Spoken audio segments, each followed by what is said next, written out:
जय। गंगा मैया की जय।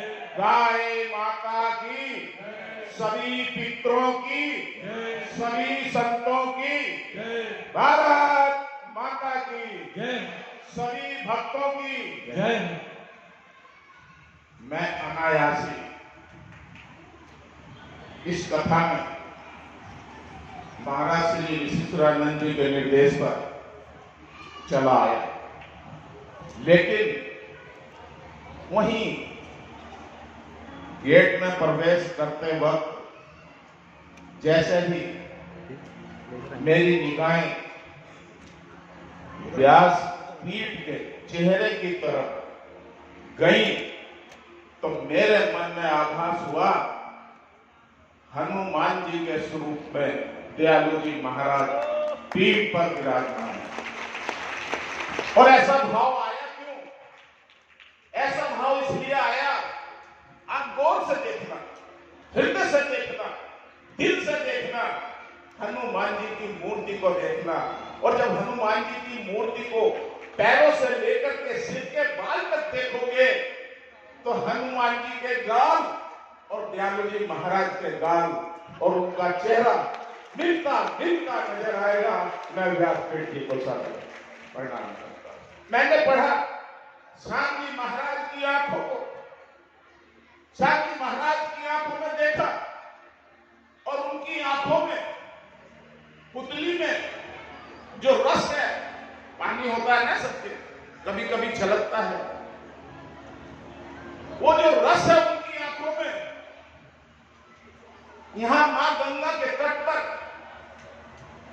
जो निर्माण कर रहे हैं, मंदिर का निर्माण नहीं कर रहे हैं, भारत के सनातन धर्म के भविष्य का निर्माण कर रहे हैं। श्याम जी महाराज जब मां गंगा पृथ्वी पर आई थी तो राजा भगीरथ इसी रास्ते से मां गंगा को लेकर के गए थे। और जब तक गंगा रहेगी तब तक भगीरथ राजा का नाम रहेगा। आपने पतित पावनी गंगा मां के तट पर एक भव्य निर्माण करके एक नया अध्याय अध्यात्म जगत में लिखा है। मुझे आशा ही नहीं, पूर्ण विश्वास है, ये मंदिर जन जन के बच्चे की भावनाओं का केंद्र बनेगा। हरिद्वार, उत्तर प्रदेश, उत्तराखंड, हरियाणा, पंजाब नहीं, ये देश भर की आस्था का केंद्र बनेगा।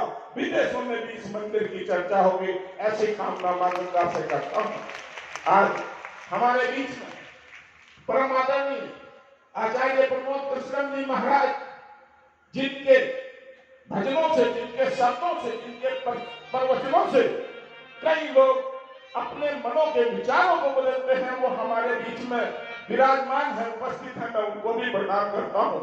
स्वामी विशिष्टानंद जी महाराज जो गाय, छोटे छोटे ऐसे बच्चे जिनके माँ बाप जगत में नहीं है, उनको पढ़ाने का काम कर रहे हैं, उनको शिक्षा देने का काम कर रहे हैं, बीमार लोगों को इलाज देने का काम कर रहे हैं। और सबसे बड़ी बात, हर गरीब के साथ सब बंधनों को तोड़ करके साथ खड़े हो जाते हैं। मैं उनको प्रणाम करता हूं। और मुझे ये कहने में भी कोई संकोच नहीं है, जब से मैं उनकी शरण में आया हूं तब से उनके प्यार, उनकी भक्ति, उनकी सेवा में उलझा हुआ हूं। अभी तक तो निकला नहीं हूं, 30 वर्ष मुझे हो गए हैं। ऐसा उनका प्रेम का बंधन है, वो सदैव बना रहे, मेरे ऊपर भी, आप सबके ऊपर। बाबा हठयोगी जी महाराज, इनको हठयोगी क्यों कहते हैं?